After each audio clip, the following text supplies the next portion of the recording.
This is an update on the 30975 pan. We're getting ready to bolt it on. We've got all the windage in and everything under it. So I'm gonna pop that off real quick and show you what it looks like on this. Is a Mark IV, Mark V, or excuse me, Mark V, Mark VI, big block 454-502. This is a ZZ502. So the Milodon 30975 pan works actually with the full windage tray and the factory main extended studs to hold that. And this is your factory, or I think it's a milling 44 oil pump that they use on the GM performance motors like this. And so this is your pickup for that, which is a, let me get you the number on that. This is what has to be used for that. It's a, is that the right one? 18303? Yep. Yeah, you can see it on there, 18303, which is your number there for your pickup. And that's for the 30975 6-quart shallow pan, which is this one here. Which it goes in the GMA bodies, pretty much 68, 77. Camaros, Firebirds, I think your 70 to 81s also will work on this.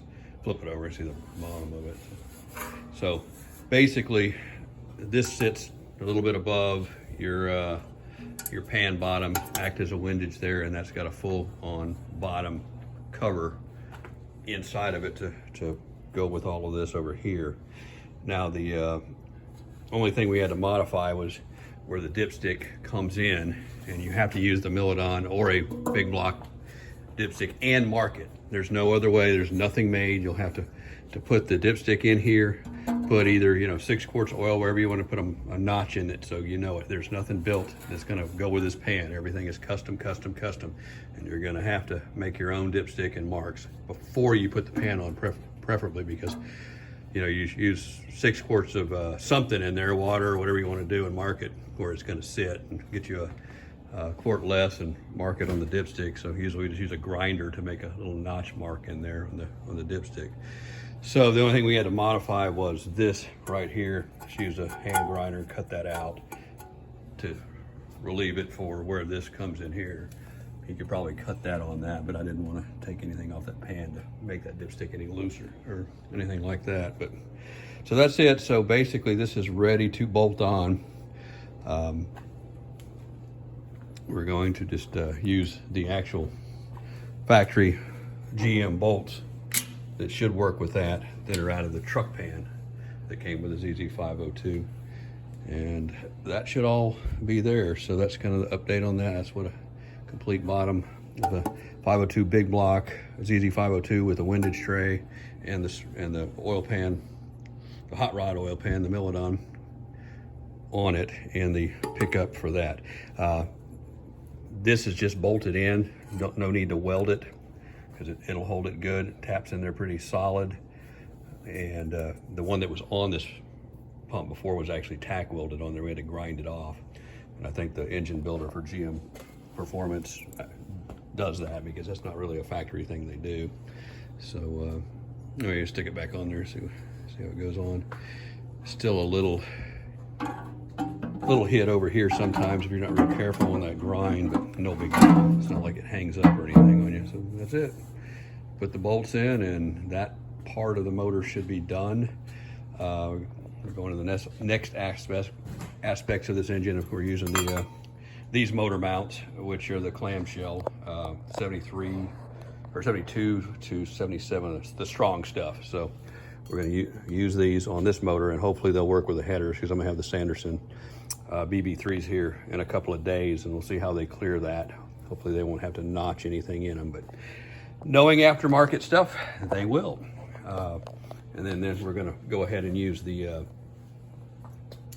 big block mechanical oil pump on this. This motor was not run with it before, so we took the cover off. And of course, this does not come with the oil pump shaft, the push rod shaft, which is up in here. can't really see it, but it's not in there now. But we're gonna get the right one, the GM part for that. And lots of debate on that stuff. And it used the GM part number, and it is supposedly not going to be the brass, you know, or copper tip one. You use kind of the solid one. And I do believe there's a couple aftermarket composite ones made that you can use to go with that. So basically it's kind of a stock one, and that's what I've been told by many people. There's people have used the copper brass tip push rod in there, and they end up mushrooming the brass part of it off, and can't get the thing out of there very easy. So try not to do that. And then other people have said they ground the cams down. So who knows which what. You know, this is, you know, a ZZ3 motor, so you can call all these parts GM, whatever you want to do, but you know, it's got JE rod or JE pistons in it. The rods I think are all GM.